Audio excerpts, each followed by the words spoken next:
Hello everybody. Weight reduction. No, I took out the airbag harness because it went off and there's no reason to have it.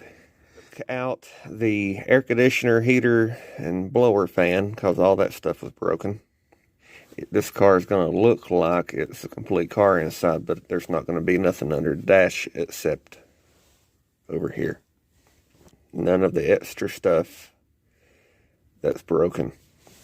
Airbag stuff.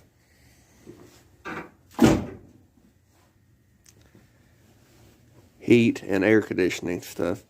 All that together might have weighed 75 pounds maybe. Why? Normally I would never take all that stuff off. But it's all wrecked. It's all bad. And every 100 pounds I can get out of something that already weighs 1,800 pounds, the better the mileage. So, I'm not going to have a heater. I'm not going to have an air conditioner. I'm not going to have any of that stuff. The car is going to have a complete interior minus HVAC stuff. But I just don't want broken, rattling heaters. There's no reason to have it. Also, I cut the majority of the damaged metal off of it. I still have to cut this back a little bit further, and I'm going to straighten this because I don't want to have to mess with both sides. I want to straighten this, and the way I'm going to get the front end straight on the car, we're going to get this fender lined up like it's supposed to be. And then I'm going to line that side up like it's supposed to be. And make all the inner structure fit the fenders. So I've got the carpet out. I've got the seats out. The only thing I haven't taken out is this stuff. And I'm not going to because if I break it, I can't get any. But this is actually in better shape than I thought it was. So, there's none over here anywhere. There's a little bit here, so I'm going to wire brush that and clean it and vacuum it all out, and then fiberglass back over this area and just leave that alone. But I'm going to have to peel all that sound deadening up and replace up in there, replace basically the toe board. If it was a Chevelle, you'd call that the toe board slash footwell firewall area. That's rusty. The rest of this seems pretty good. Also, a difference between convertibles and, say, the 2-doors and 4-doors. I have had the carpet out of some of them. Convertibles have braces. You see this additional plate?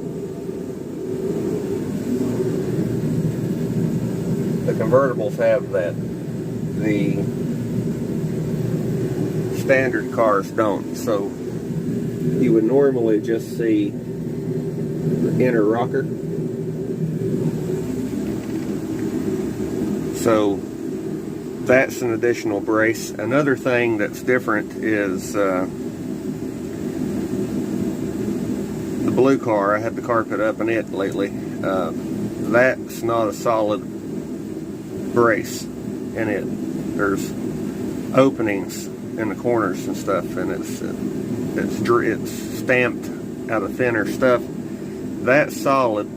And on the 2-doors, this is not a solid piece running across through here. There's only 2 little standoffs on the corners. These are additional braces. The floorboard, in other words, is built a lot stronger than the 2-doors. It makes sense. There's no roof, but that's basically the frame. And to show you, it's strong. It hit a light pole, remember?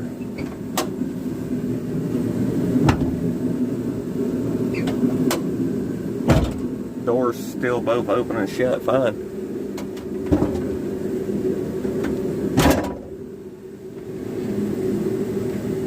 I mean, it does have 200,000 miles on it. They're gonna rattle, but the point is they open and shut good. So I don't believe the firewall back's bent.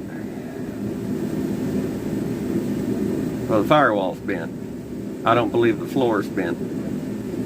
I don't believe the frame's bent.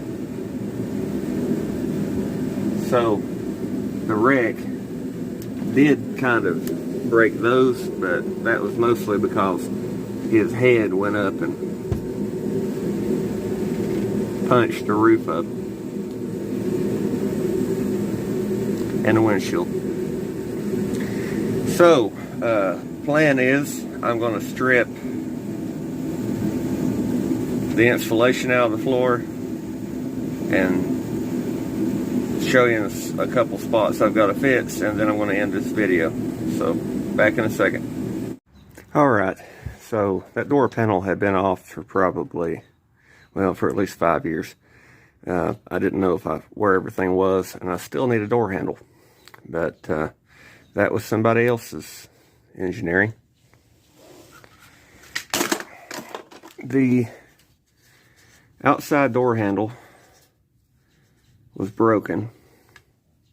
I'd bought a set of them on eBay for 20 bucks and put that one in. The window crank's broken. I still need to put at least 2 more screws in that door because every one of them got ripped out. So let's start stripping that floorboard. This rust I knew I had, really not that bad. I can get to both sides of everything, so all I really have to do is just cut that out and patch it and weld it back in, you know. So that's easy. It's a 31-year-old convertible. It's going to have rust. But here's more of where you can see the firewall's bent. That ridge, and the entire firewall's pushed back. So I decided I'll leave you on this video with a little bit of a stumped kind of moment. When this car was wrecked, it shoved the steering rack into the floorboard. You can see where it hit it right there, and it shoved everything back. The transmission mount's bent, the firewall's bent, everything's bent. Now I can fix this either way. I'm fixing this, but I can fix this a couple different ways that I can think of right now. One of them would be to cut all this out up to about here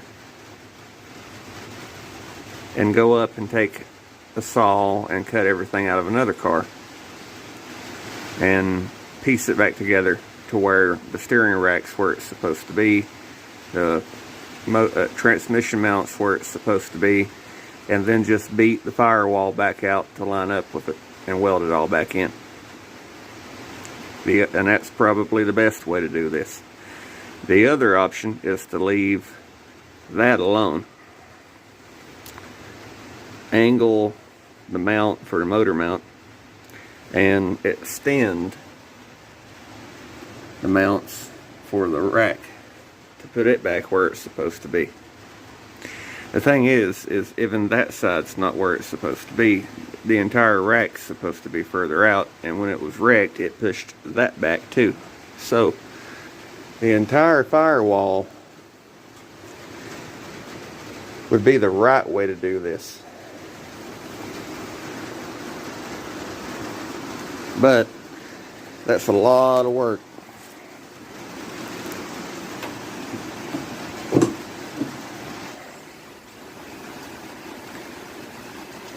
That is an undertaking. But I guess you just get to see in the next video how I fix the steering problem. Because in the next video we're going to fix the steering, the front suspension, and all that, and get all that where it's supposed to be. And then I'm going to get in here and patch the rest up and start putting the interior back together. And initially available in 10 states, and only about 3,000 will be made for the 91 model year. If you're one of the 3,000 folks who can find one, consider yourself fortunate.